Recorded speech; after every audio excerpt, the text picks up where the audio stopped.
তাদের আরেক নেতা, যার বাড়ি কিনা কুমিল্লা জেলায়, সেই নেতা কিছুদিন আগে তাদের এক দলীয় সমাবেশে বলেছে তাদের কর্মীদেরকে যে 12 তারিখ পর্যন্ত আপনারা জনগণের পা ধরবেন, তারপরে বাকি পরবর্তী 5 বছর জনগণ আপনাদের পা ধরবে।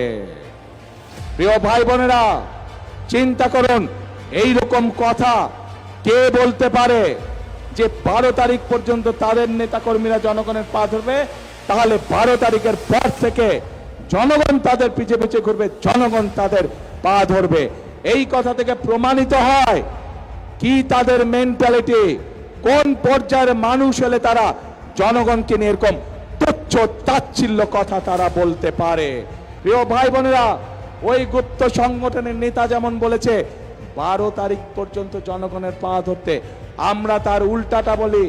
আমি আমার নেতাদেরকে, আমি আমার কর্মীদেরকে বলি 12 তারিখ থেকে না, আপনারা 13 তারিখ থেকেও আগামী 5 বছর জনগণের পা ধরে থাকবেন।